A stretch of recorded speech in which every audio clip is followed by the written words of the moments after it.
Niente di più facile.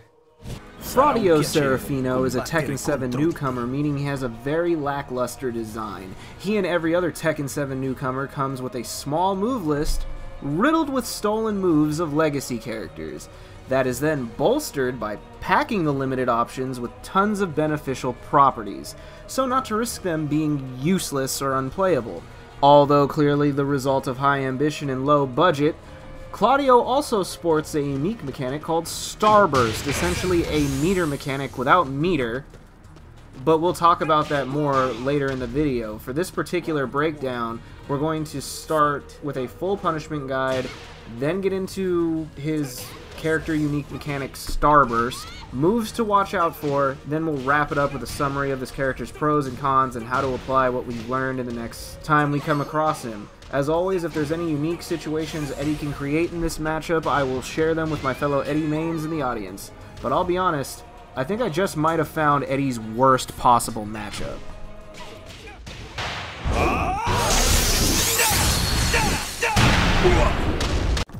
Absolve is a high-low string that can be low parried and punished because it is -12 on block.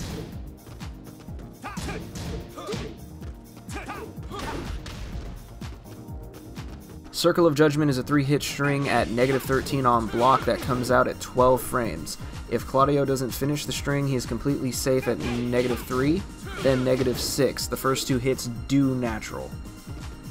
Battle Scars is a natural combo double high string that doesn't jail. It starts up at 12 frames and the first hit is -8, then the second hit has 0 recovery.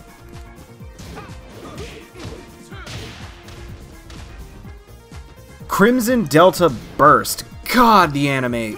Oh, it hurts. This is a 17-frame single hit mid that only becomes a string on successful hit, and it gives him Starburst if you let him hit you with this. It's -14 on block though. Watch out for this, he tries to whiff punish with this. Rolling Strike is a 19-frame mid that gives Fraudio a jumping and crouching state in the same animation. Although this move is -10, the crouching state lasts till Claudio returns to neutral, protecting him from jab punish. So you must punish it with a down jab if you're going to punish it at all. Also, it's so linear, even Eddy can sidestep it. More or less.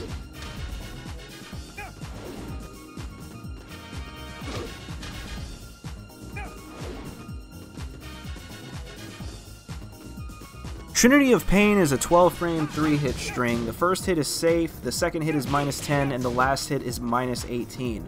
The first 2 hits natural. Deadly Sin. Oh my god, I hate this character so much. Deadly Sin to Starburst starts the same as Trinity of Pain, but naturally strings into a mid-hit that on recovery makes this massive distance backstep. He jumps away from you. And it's -26, but it doesn't matter, you can't punish it. And if he hits you, like the name suggests, he gets his Starburst mechanic.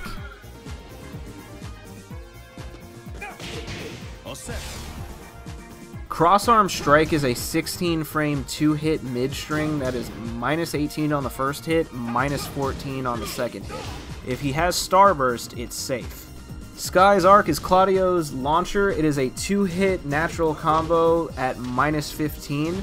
However, the first hit is -2 on block. This can be sidestepped in the middle of the string by Eddy's back 1+2.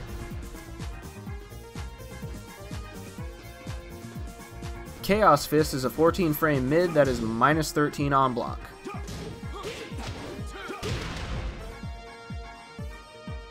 Dispel Magic is a 14-frame natural combo, double mid-string at -12.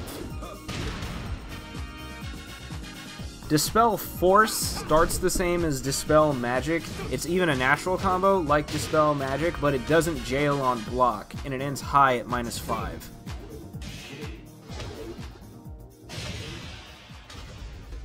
Gravity Point is a 20-frame double low string that does not natural, but the timing to block the second hit is really strict. It's -12.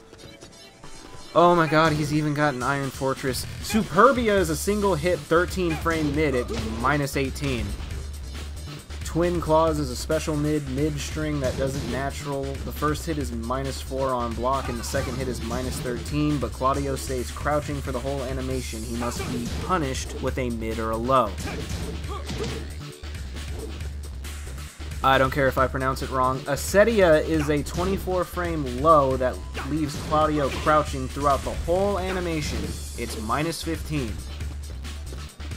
Lagrange Needle is a 15-frame low-high natural combo. You must block the first hit to duck the second hit. It is also -11 on block. Crescent Heel is a 13-frame mid-string at -12, but if he only does the first hit, it's -4. This does not natural. Shining Wind is a 17-frame mid-high string at -8 on block. Shining Ray to Starburst is the same thing as Shining Wind, but it finishes with a mid at -12. This is also a natural combo. Axial Ray is a mid-high mid-string that is -12 on the second hit and -13 on the final hit, but it becomes -1 if Claudio has Starburst. The first two hits are a natural combo. Eddy's while standing 1 can interrupt the string on block.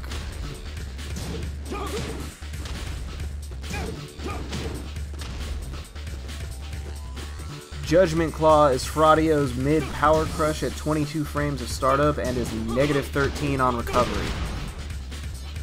Eternal Moon, what is this Yori Yagame? Bullshit. Whatever. It's a 29-frame backswing blow that actually works, and it's a tracking mid, and it's -14 on block. Sky/Nova. Claudio's infamous hop kick. It's 15 frames of startup, -13 frames on block. We'll talk more about this move later.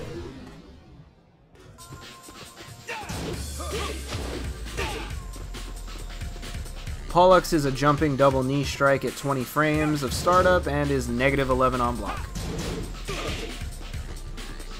Dual Guns to Starburst is a 14-frame mid-high that ends at -18 on the first hit, but -2 on the second hit. This is a natural combo. Bringer of Justice starts the same as Dual Guns, but it ends mid instead of high at -13.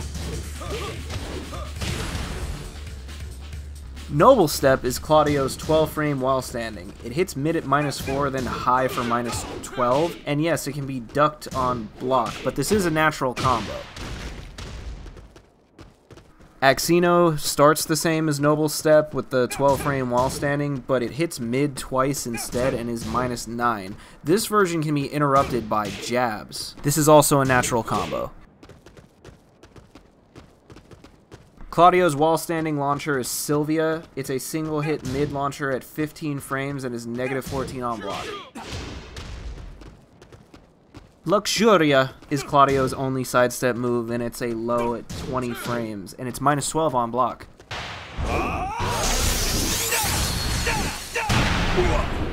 Starburst is Claudio's main gimmick. By hitting you with certain moves, he causes other moves to gain newer unique properties they wouldn't have otherwise, such as making them safer, or hit harder, or cause a combo extension. Claudio has 9 moves that activate Starburst. His Rage Drive, this move even activates Starburst on block. He's got Crimson Delta Edge, Deadly Sin, Spinning Skies, Shining Ray, Dual Guns, Orbit Slice, Era, and Sylvia.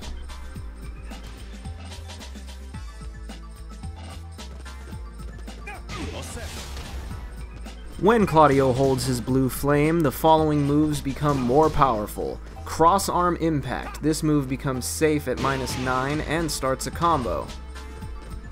Axion Burst is just Axion, but it becomes +8 on block.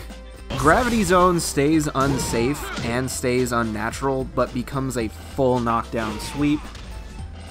If Claudio does Nova Burst with Starburst, it makes the second hit of the string unblockable, but Eddy can avoid it altogether with his back 1+2 built-in sidestep, or the backswing blow on down back 3+4.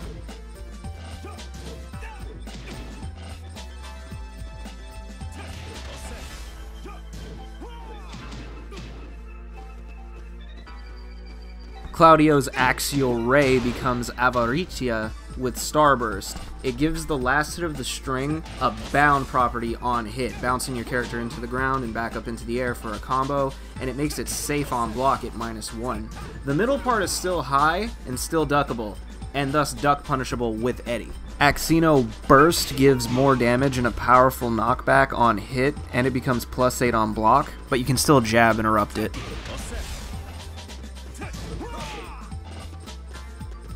Eddy can also avoid the second hit of Axino Burst altogether with his down back 3+4.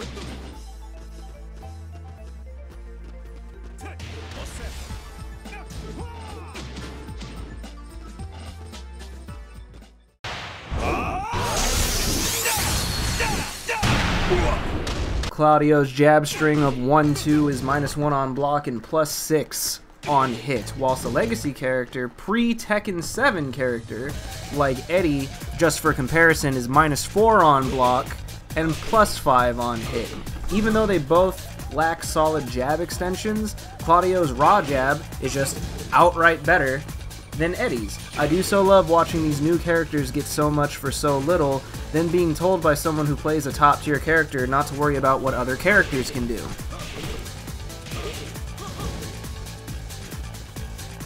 Sacred Edge is an 18-frame jumping kick that tracks and causes a tailspin in juggle and on counter hit, and is 0 frames of recovery on block. It's objectively better stat-wise than Eddy's up forward 4 or neutral 3, whichever you'd compare it to, because it's essentially both of those moves put together. It can be ducked because it's high, but that is determined by your ability to read your opponent, not necessarily matchup knowledge. The properties of this move all combine together to make this one move absurdly beneficial. This is what's objectively wrong with Claudio. Every good move he has is actually better than that because they're bloated with extra properties.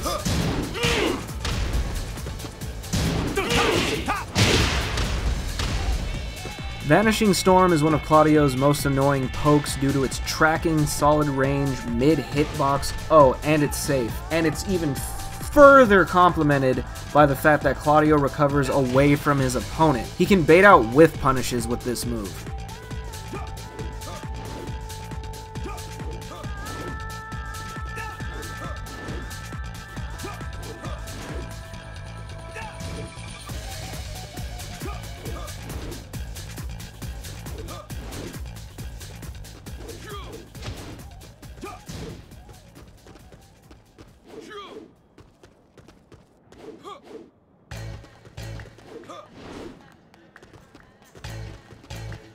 Spinning Skies to Starburst. This move is very quick and an easy way for Claudio to attain his Starburst mechanic. It's a high at 14 frames, it does 30 damage, and it's safe at -9, so watch out.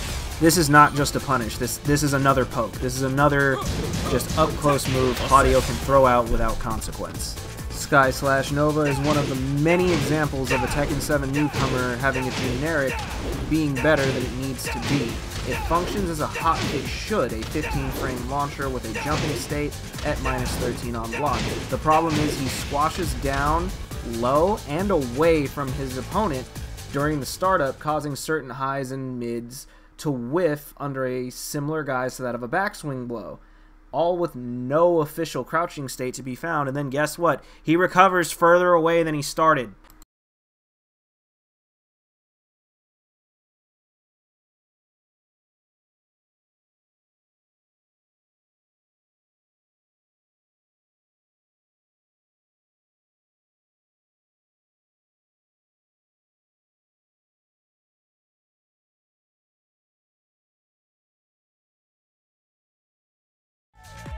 NVIDIA and Era. Claudio's approach is one of the strongest and most absurd in the game. His startup on NVIDIA is 15 frames and his Era is 13 frames, and both moves provide a safe offensive gap close whilst complementing each other greatly. See, NVIDIA is an airborne mid and is only -5, whilst Era is airborne high and it hits on the 13th frame. It's +7 on block also, giving Claudio a Starburst on hit if he whacks you with it. It's also 40 damage. Try your best to learn your opponent's preferred micro dash distance to get your duck punishes in, because just blocking Ira is not enough. He'll put your back to the wall, and that spacing is where Claudio is at his strongest. You will not trade with Ira, you will not beat Ira. Do not get comfortable trying to duck it either, because that's when Nvidia will shine through.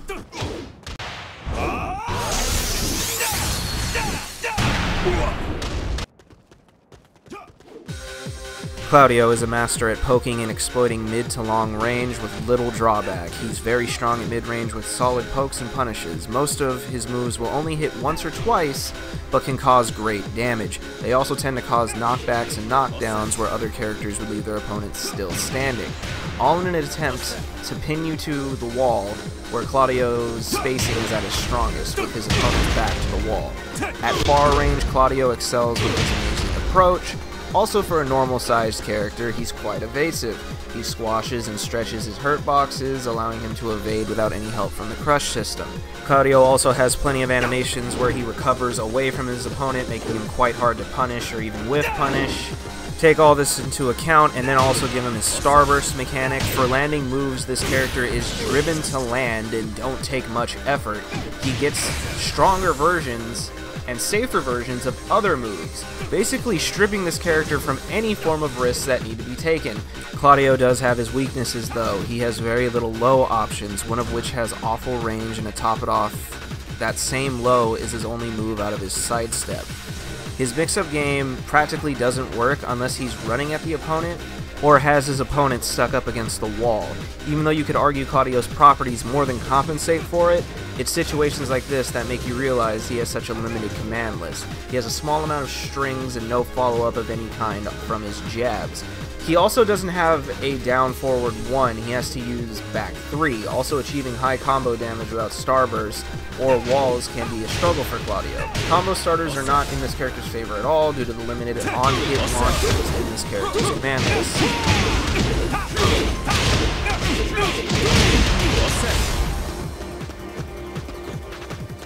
Claudio is proof of quality over quantity. He sports the smallest move list in the game, but that just means he's sporting crazy properties and benefits to compensate.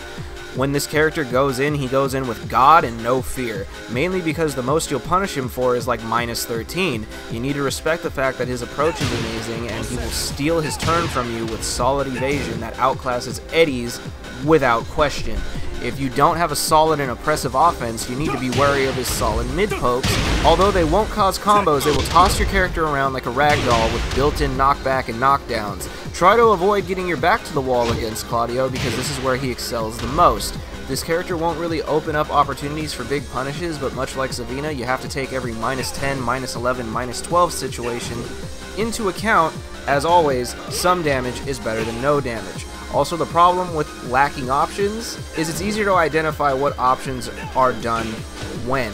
No Tekken character is safe forever. No Tekken character is free from whiffs or duck punishes. Is it a shame that some characters' only weaknesses are the fundamental weaknesses shared by the entire cast, whilst other characters give up full juggle punishes on non-combo starters? Absolutely, it's a damn shame, but one you get used to when you play Eddy. That's how you beat Claudio. You get used to your opponent's pattern, and you exploit it. This character is very safe and hard to crack open. He takes very minimal risks, if any at all. I wish I could tell you there's some trick, some way to play the game that makes him worse, but there isn't. It really is. You just gotta bring your A game. You gotta be offensive, but not too offensive, because then he might just evade you or steal your turn away with Sky Slash Nova or his down back 3. You want to back off and keep out of his range, because he actually has bad range on a lot of his quicker moves. Problem is, if you back up too much, he'll start throwing out mid pokes, or he'll start running at you full force. There's not really a weakness to this character other than you gotta learn his pattern. You gotta learn to play around the fact that he's got a limited toolbox. I feel like that's a really weak way to balance a character, especially when like a handful of those tools are gold. They're solid gold encrusted with diamonds, when other people have like a full toolbox of rusty tools, broken handles, chiseled off pieces of metal.